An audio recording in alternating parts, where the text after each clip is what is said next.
Thank you. So my name is Travis Sluka. I work at the JCSDA Joint Center for Satellite Data Assimilation. And so I'll be discussing, as has been hinted out already, is SOCA, our sea ice ocean and coupled assimilation system. And this is our marine data assimilation system that is being developed for operational purposes, both at NOAA and NASA. And so the core team for SOCA consists of me, led by Guillaume, and then also Hamide. We're a pretty small team, the three of us, and so a very large amount of our contributions do come from the other JEDI members of JCSDA, NASA, and NOAA, and there's probably well over a dozen other people, so I didn't list them all there, so sorry about that. So if you're not familiar with what the JCSDA is, so we're the Joint Center for Satellite Data Assimilation. We're an interagency partnership we're hosted at UCAR in Boulder. We have people all over the world. We have a large amount of people in College Park. We have people in Europe. And so we are dedicated to improving and accelerating satellite data, both for research and operations. And our partner agencies do consist of NOAA and NASA, who we're working with very closely for SOCA, but then also on the atmosphere side, a lot of work is being done as well with the Air Force and the Navy. Some of the stuff that we do, so we've kind of broken up into three categories of JCSDA. Does a lot with observations, obviously, being satellite data assimilation. Matt talked a little bit about the UFO. I'll talk about that some more. So the UFO and the community radiative transfer model is maintained by JCSDA. The algorithm developments, which I'll talk about a bit, and then in terms of applications, we have groups working on marine DA, land DA, and atmospheric constituents. I'll be talking about the marine aspect of that. So the purpose of SOCA is going to be marine data assimilation, ocean, ice, and coupled data assimilation. We are focused around MOM6 for the ocean and SICE6 for the ice. And I apologize, I realized after I put these slides together that I didn't include any slides about ice. So sorry to John Kim at NOAA EMC, who does a lot of work for us on the ice interfaces for SOCA. I'm going to go ahead and blame that on the fact that I'm sleep deprived from having a newborn. The system that we're building, it's based on the JEDI system, the Joint Effort for Data Assimilation Integration, which I'll talk a lot about here.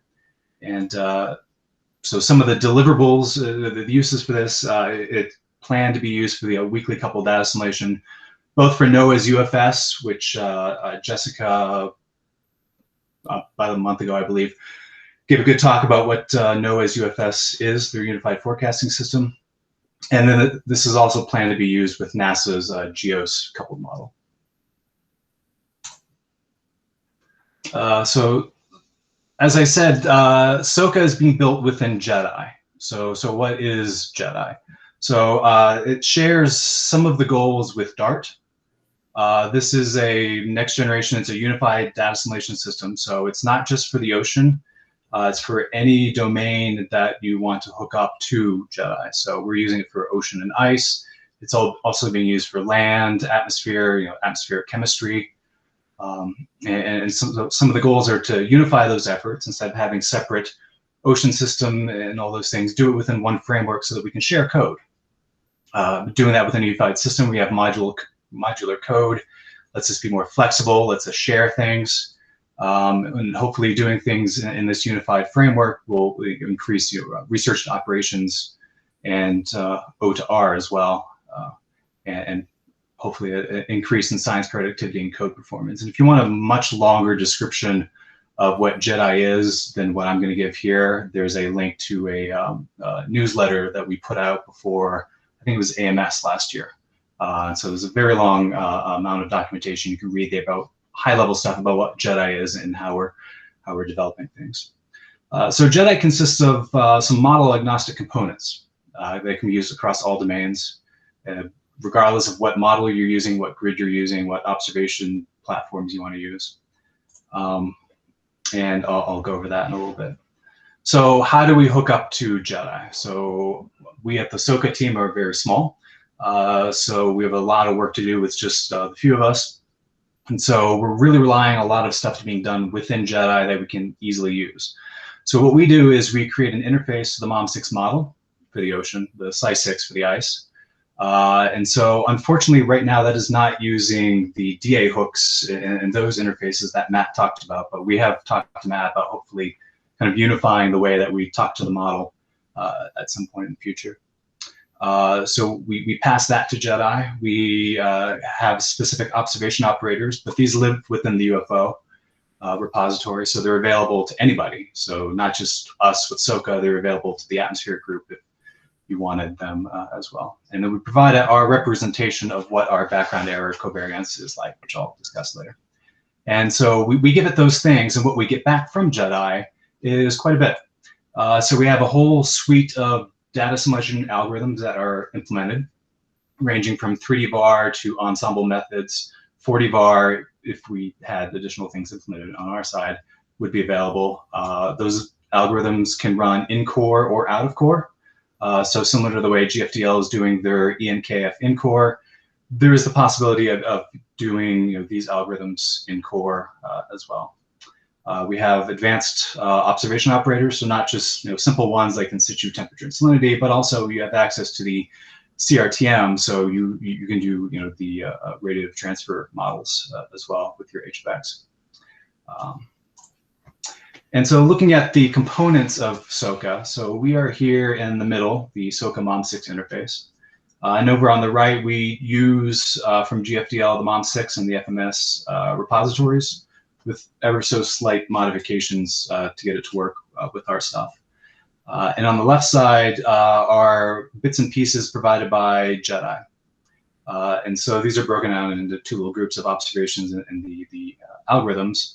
One of the things that Matt did talk about already was containers. So we have Docker images and things like that available with all of the software you need to run our data assimilation. So a lot of times, especially for operational level data assimilation, there's a lot of complicated things you have to compile, get right, make sure it's working on your HPC. But we provide these images, and so these have actually been tested on NASA's and NOAA's supercomputers. It's been tested on Amazon, AWS, and the performance on these are almost the same as natively running it on your HPC like you normally would with loading modules and things like that. So that's one of the things JEDI provides. It's very useful to get up and running very fast with the SOCA ocean data assimilation. So two of the blocks that we use, and so JEDI provides all of these things, but depending on what your use case is, you might not have to use all of them. Some projects aren't using the CRTM or the background error representations. What we're using, so for the UFO, so this is the unified forward operator. It's intended to work with any model once you get it hooked up with JEDI, so long as you provide it certain fields that it's expecting. And so for us, a lot of this is pretty simple. We provide it temperature and salinity and sea surface height so that we can assimilate retrievals of those various observations. For altimetry, we do assimilate absolute dynamic topography, and I got some slides on that later. Sea ice fraction, thickness, and in addition to the UFO can use the CRTM. So we have access to being able to assimilate brightness temperatures directly. And so this is something that's not done a whole lot for ocean data assimilation. They haven't gotten to the point where, for atmospheric DA, this is the standard of what's being done. You assimilate the brightness temperatures when you're doing data assimilation. For the ocean, we've kind of lagged behind. And a lot of times we still assimilate retrievals instead. But with these building blocks here within JEDI, we have easy access to using these things, and we can, we're starting to do some work assimilating GMI and SMAP brightness temperatures with SOCA. And a little list of all the observations that are typical for a single data assimilation cycle that we're capable of assimilating. So for SST, various infrared and microwave satellites. Sea surface salinity, we've assimilated SMAP to a degree of some success, and altimetry, whatever the current satellites are that are flying at the time, we can assimilate those. So one of the benefits of using this JEDI system that I think Matt hinted at is we have access to generic quality control filters. So a lot of these were, I don't think we developed any of these ourselves in SOCA. These were done mainly for the atmospheric DA systems, but they are generic enough that we can use them for our system. So whether it's ship track checks, background checks, buddy checks, things like that, thinning, whether it's just the simple random thinning or smarter Gaussian thinning, these have all been implemented geared towards the atmospheric DA people, but they're generic enough that we can use them. And in development as well by the JEDI team is variational bias correction, which we do plan on using with our radiances once that is ready to start playing around with. And the great thing about these, there is no coding required. So they've been added to the JEDI code, and if we want to use it, we just set something up in a configuration file.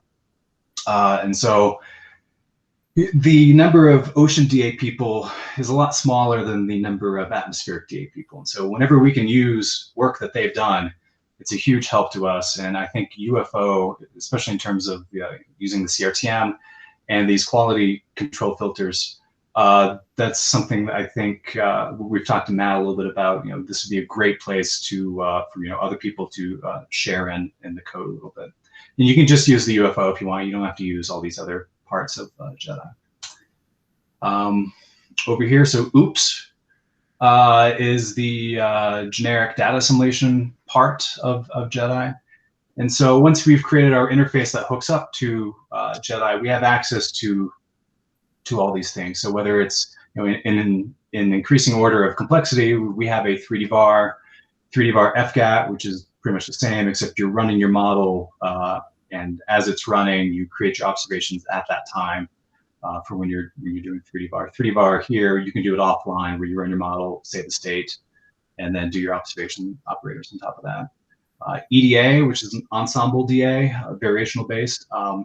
I don't think we've tried using it, but everything should be there for us to use EDA as provided by JEDI. It's just we haven't had time to test it. We have, as Dan had mentioned, both sequential and variational methods. So these being variational, LETKF being an ensemble Kalman filter, sequential method, and so that's we can run 40 ensemble members, something like that, to do ensemble-based DA, and then topping it off here, 40 hybrid ENVAR, which is right now kind of the standard of what's being used in the atmosphere operationally at NOAA. Our target for delivery to them for what they are going to be using is the 4D hybrid ENVAR system, using the LETKF for the ensemble perturbations, and then an ENVAR on top of that. And this is what will be implemented most likely at NOAA EMC for their hybrid GODAS project that they are working on. We also have the plumbing in there for 40 VAR provided by JEDI if somebody were to either create the tangent linear adjoint for MOM6 or hook up to the tangent linear adjoint of some other models such as ROMs, which might actually be a possibility that I'll talk about later. And the last little box here of something we use from JEDI is called SABRE, which is the system agnostic background error representation. And so basically what this is it's a package that it will calculate and apply your correlation and localization functions. You give it an ensemble and it can calculate these things for you, or what we're doing right now for some things within SOCA, we give it a correlation length and it will apply this in a smart way. So for our B matrix, as Dan mentioned, with DA methods, you can either use an ensemble to derive your background error covariance matrix, or you can statically define it. We have a combination of those two. And so just kind of a high level look through this. Our B matrix, we use the Sabre package to do some cool localization for us, or correlation links. So for example, if you look at the coast of Japan, so normally, so things like the NEMO-VAR system that's being used in Europe for ocean DA, they use a diffusion operator for these correlations. So if your observation is here in the middle of this purple, these are the correlation links here, and their diffusion operator simulates diffusion, basically. And so you get these nice things where, if you have an observation on one coast, it's probably not correlated with something on the other coast. And so it does this pattern where it spreads it out like that. Diffusion operators can be very slow. So bump does something a little bit differently, and this is actually quite fast, and it's pretty useful for us to use, for, especially in the ocean, where we have complex terrain where you don't want your correlations crossing those terrains. So also think of, where, Panama, where the Pacific and Atlantic Ocean, probably not so correlated, even though they're very close together. A bump can handle things like that. And this is all stuff that we didn't really have to, we didn't program these things ourselves. We just use these packages that were within JEDI. And the other important thing we do with our B matrix for SOCA is we have these variable transforms used for imposing balance. And so I think, so we've basically borrowed what is being used with the NEMO-VAR in terms of decomposing your ocean state into balanced and unbalanced parts. So in this method, we can actually do, and I know Luann had a question about this, about being able to do assimilating altimetry. So we can do this within SOCA by using these balance transformations. And so altimetry, as an example here, if you update the sea surface height in your model based off of the observations directly, that's not going to do anything. You need to impact temperature and salinity. And so we have these transforms to do that and allow us to, for any given altimetric observation, it can impact the entire vertical column of the ocean for temperature and salinity. And I know Bob had a question about variable transforms handling, you had a question about handling negative tracers that should not be negative, such as salinity. And so one of the things that we plan on adding into SOCA is a transform here that would transform your variables into Gaussian, non-Gaussian things. And so you would eliminate the possibility of having a negative salinity. Not something we've done yet, but something we plan to do at some point. So that's kind of a quick high-level overview of SOCA. And so I have a couple examples of it being used.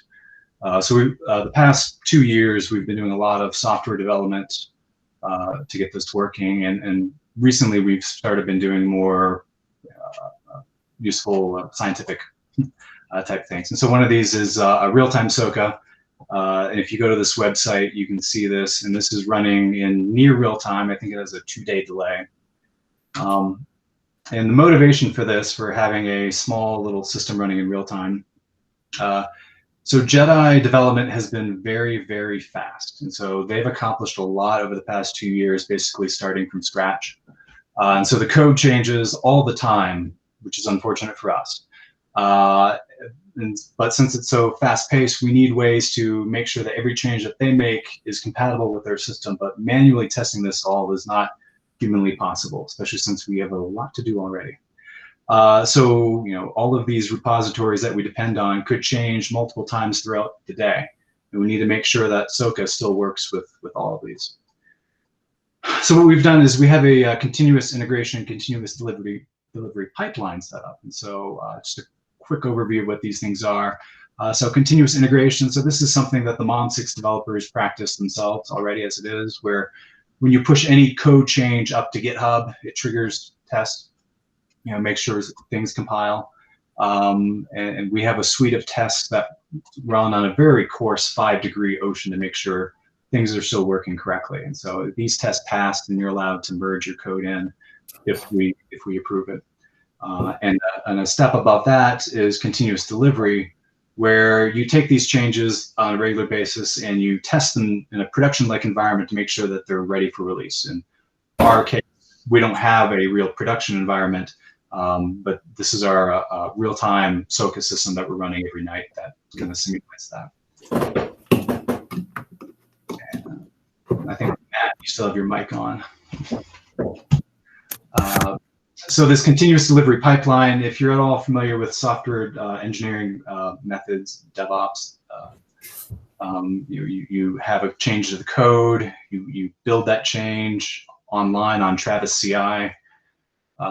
You have specific unit tests that try to test everything within your code where those changes could hit. And that's being done on every single JCSDA repository every time a change to the code is being pushed.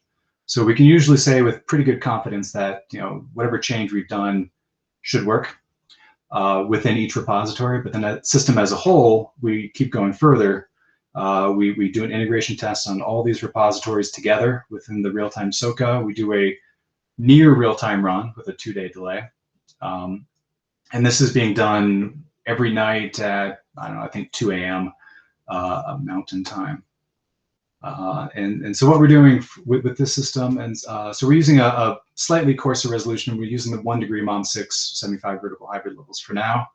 We do plan on upping that to the full 1/4 degree that is available.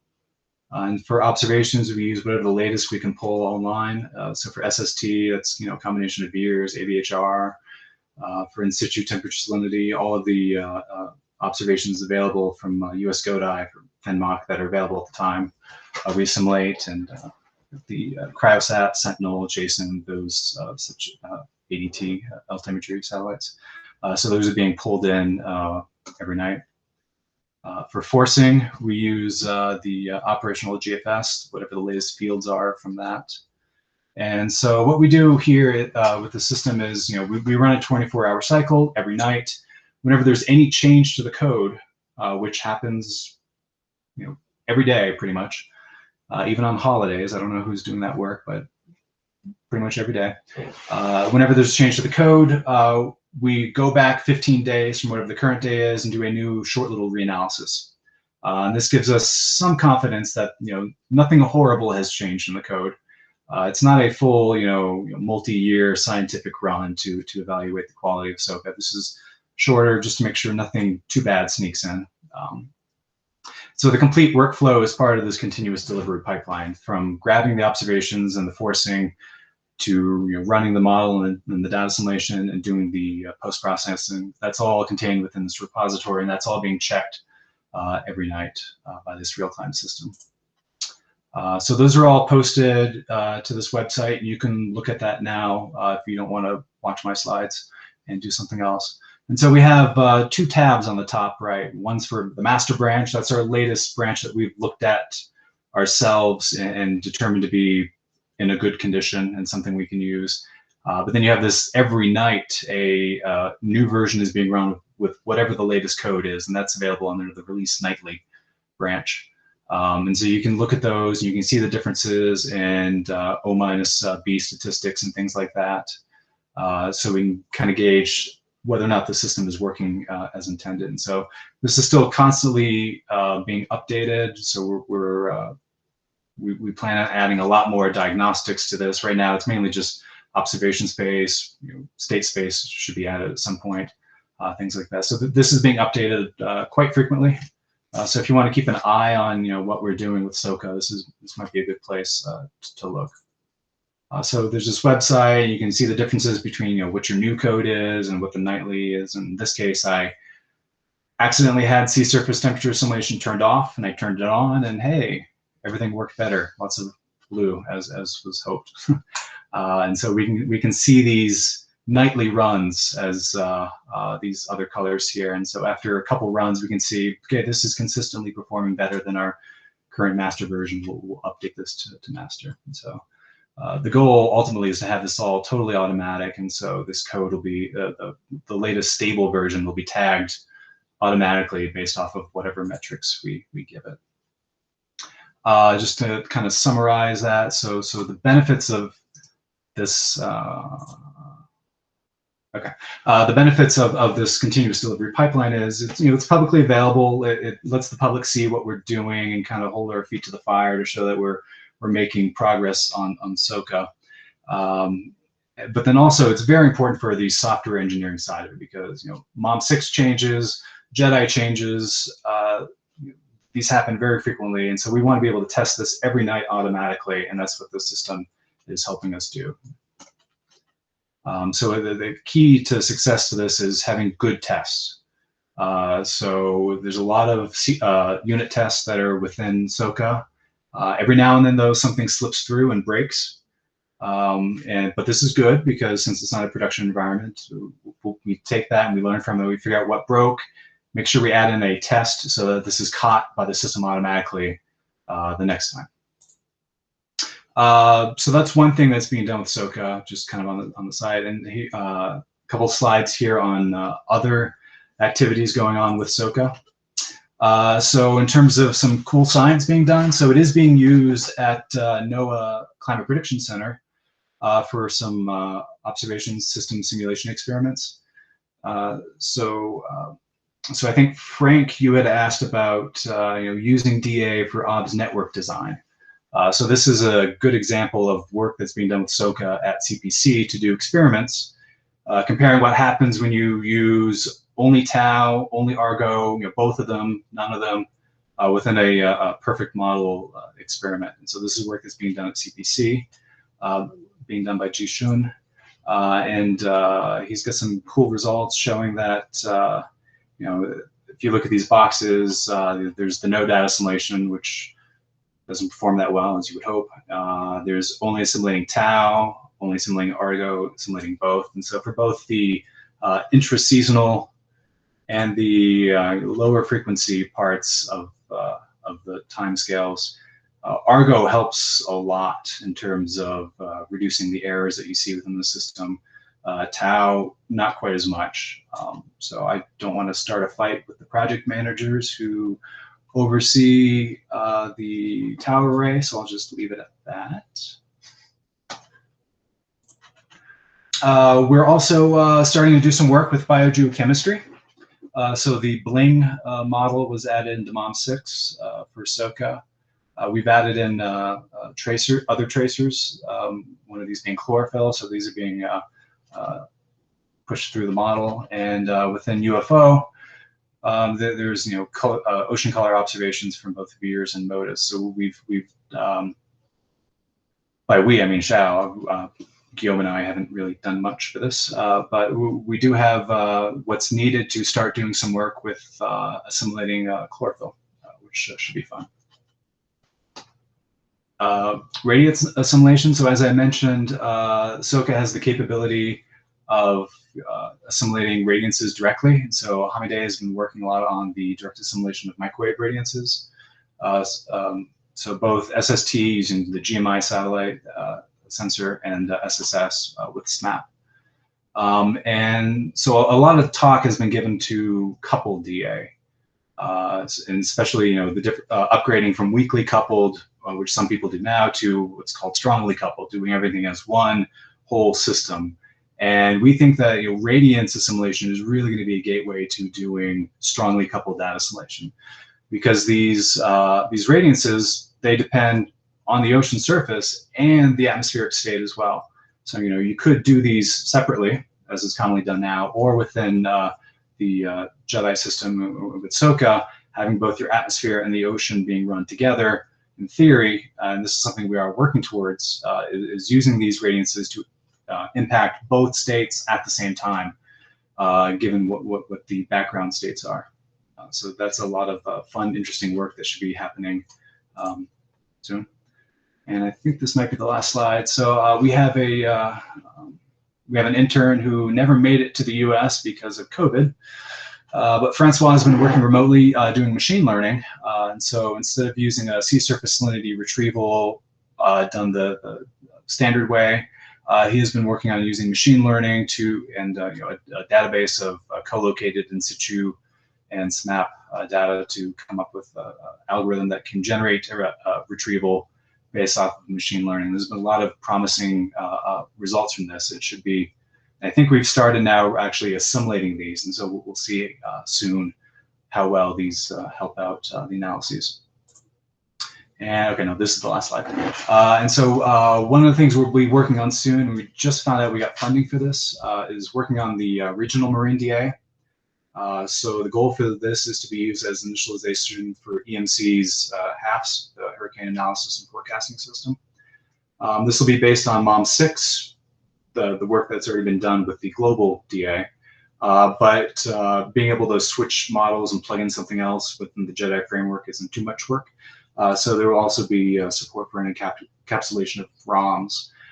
And this could be nice because ROMs does have a tangent linear adjoint. And so with access to that, it would be possible with SOCA to do 40 bar with MOM6 using the tangent linear adjoint within ROMs. Could be a fun future project. And so some work has been started on this in terms of creating applications within JEDI to do downscaling of the global to regional grids and playing around with regional configurations to make sure things are working. I guess I am out of time, and so that's kind of a quick overview of some of the things that are being done with SOCA at JCSDA and our partner groups at NOAA and NASA. There's a lot more other stuff being done, but leave it at that. So any questions?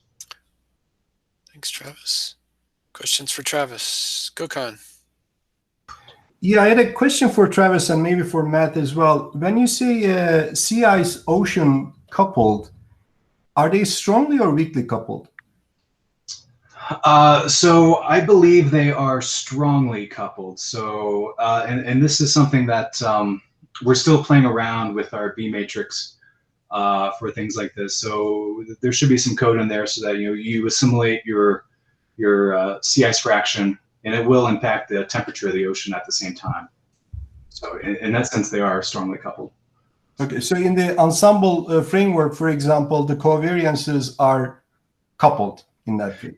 Yeah. So yeah, you can use the covariances from the ensemble, or we actually have the balances within B matrix, the static B, for just our 3D bar to be able to do that. I don't think that's been very thoroughly tested. Something we plan on doing, but that is in there. Okay, and then one follow question. Maybe I misunderstood what Matt said at the end of his talk, but I thought that he said JEDI or the framework, JEDI framework, and bringing MOM6 is a bit disruptive. Is that what I understood correctly, or is that maybe?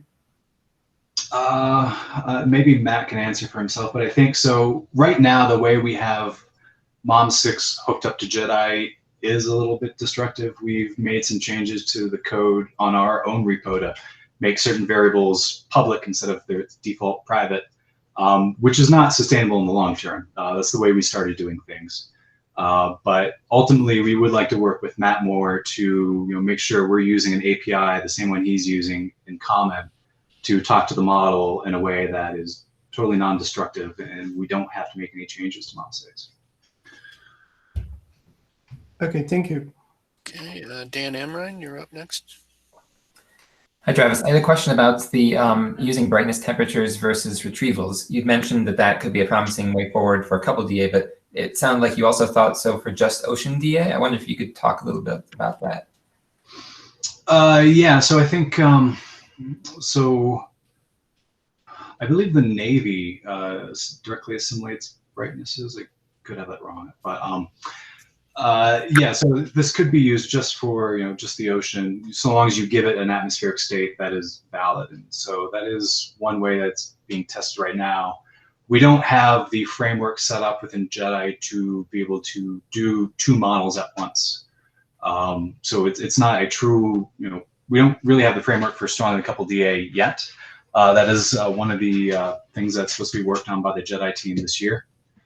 So the way we do it now is, we can do things within SOCA. You just pass it in an atmospheric state. So we have a file we read in. We've augmented our ocean state with the low-level atmospheric variables and things like that to do this DA. Okay, thanks. I have a follow-up question on that. So if you're assimilating brightness temperatures, I assume you have to account for things like the cool skin and the diurnal warming layer, which are not typically not represented in the ocean physics. Right. So actually, yeah, so this is another area where UFO is very handy. So within UFO, I believe Hamadeh has added a forward operator that takes into account the ocean state and the atmospheric fluxes to calculate a cool skin temperature for that. And so yeah, so that's something that, you know, if you're some other model hooking up to JEDI, you don't have to worry about that because that operator has already been added into UFO. It's something that you can use. So yeah. Okay, thanks. Bob Hallberg.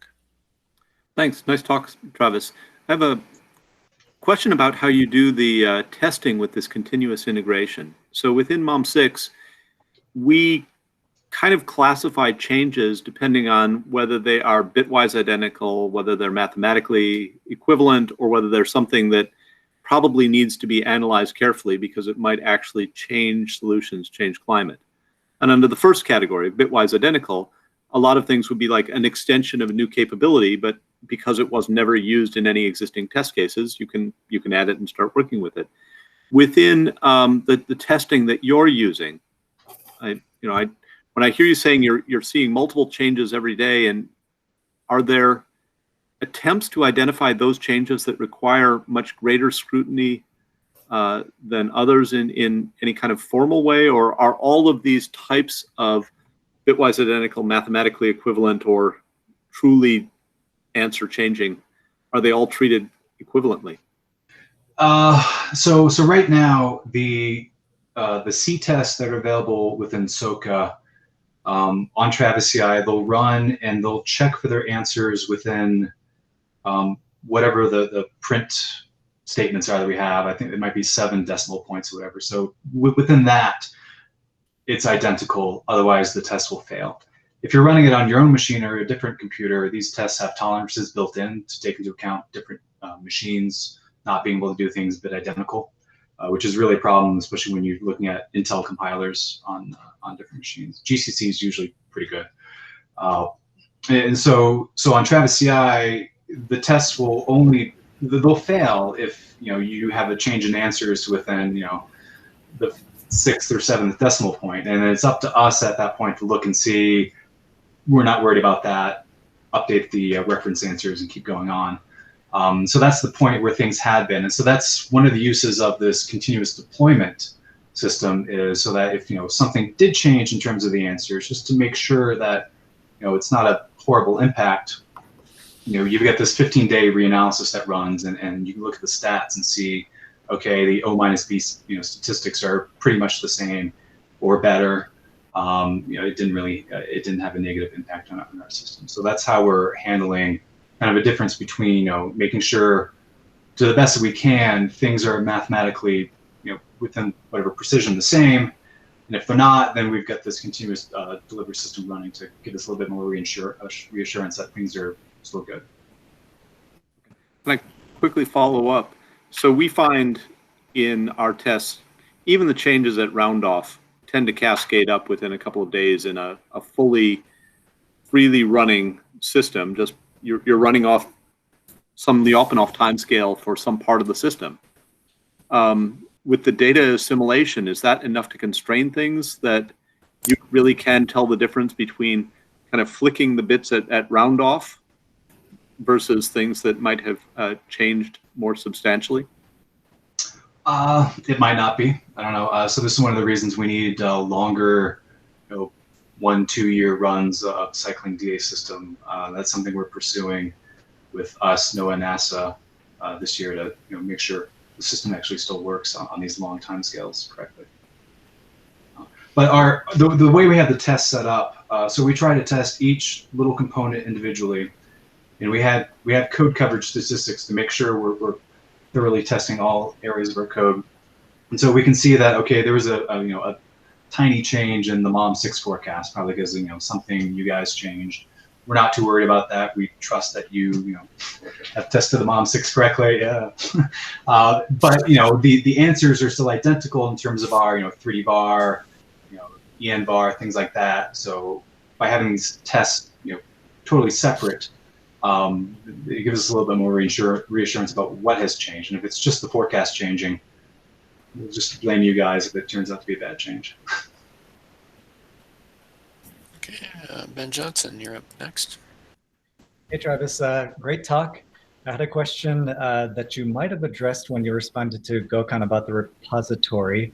When I go to soca.jcsda.org and attempt to access the repo by clicking on that top right corner link, it says 404 page not found. So I was wondering, is it a public or is it a private repo? Yeah, no. So right now, I think I made the Realtime public. Maybe I didn't. But unfortunately, all of the JEDI code is private right now. It's easy to get access if somebody needs access to look at it. But they do plan on, I believe it was going to be at the end of the summer, to have a public release of JEDI. And when that happens, then we can make SOCA public as well. So it is our intention very soon to have all this public. Okay. Yeah, and if there's something you want to look at, see how we're doing things, something you wanted to work on with this, we can get people access to this pretty easily. For the Sounds good. As a follow-up, are you the namesake of Travis CI? Yeah, so I'm Travis CS. I'm the non-continuous Travis. Cool. No. I wish they had used Jenkins instead of Travis CI, because I'm tired of hearing, oh, Travis broke something. Different one. Okay, Jan. Yes. Hi, Travis. Congratulations, the new dad. Yeah. The So new for everyone in the data assimilation community, my son's name is Lorenz. So. Oh, but when was the boy born? What did that happen? May 21st, 5 weeks early. So it's been fun. Oh my God, I missed that. Okay. Yeah, congratulations. I have one simple question, which is you are running this real-time SOCA. Is that the full system, the hybrid 4D ensemble var, or is that only 3D var? Yeah, so right now that's running on a tiny machine, and so it's only the 3D var, only the 1 degree. But we are merging with the help of Raul and other people at ENC. Merging some of the work that's being done in terms of the workflows so that the experiments that are running on the HPCs for the hybrid GODAS are using the same scripts being used for this real-time system. And so the goal is, in a couple months, this will be one system. And then it should be easy for us to change from doing the 1 degree to 1/4 degree or to the ensembles with the LETCAF, EN bar. So we do plan on seeing what our resources are available to us on the NOAA and NASA machines, and then upgrading this year to higher resolution ensembles, things like that. Still running in near real time. Okay, another question related to earlier talk. Matt Harrison, the GFDL system, they found a pre-Argo period. The system, may have a large uncertainties. Do you think it would be worthwhile for SOCA to have one where you upgrade your code, you have some baseline for the pre-Argo period, so if the system is improved, if the code is stable for pre-Argo period, things like that. Yeah, so this is something we plan on looking at. So one of the goals of JCSDA is to have testing suites available from specific dates in terms of increasing complexity. And this is kind of the way ECMWF does it, where you test something small, it runs it through the 5 degree ocean, and then maybe once a week it runs it on a bigger ocean, and then maybe once a month you do a bigger test of these changes. And so something that JCSDA wants to do is to set up these specific test cases. One of those would definitely want to be the pre-Argo period, where on a regular basis then, kind of like what this continuous delivery system is doing, except with a very specific historical date instead of near real time, you'll be running it once a week or once a month if it's big enough. So that is something that we do plan on setting up. yeah, pre-error period would definitely want to be one of the test cases that are thrown in there. Yeah, you have a baseline you can improve on top of that. There'll be, when you have a sparse data, will demonstrate the advantage of your DA system. Yeah. Yeah. Thank you. Guillaume, I think you had a follow-up maybe to Bob Hallberg's question.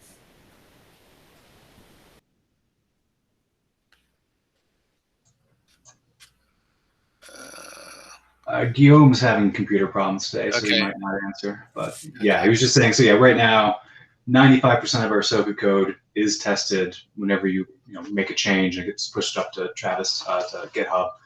Travis CI tested, and 95% of that is covered by our test. So. Okay. Oh, Dan and Ryan, another question. I guess I just wanted to follow up a little bit on what Bob had asked earlier about implementing DA in the presence of some of the nonlinearities in the tracer transport. I guess just kind of looking for, this is for you and Matt, looking forward to our implementation of DA in MOM6, and also like any other things like that that are potentially tricky.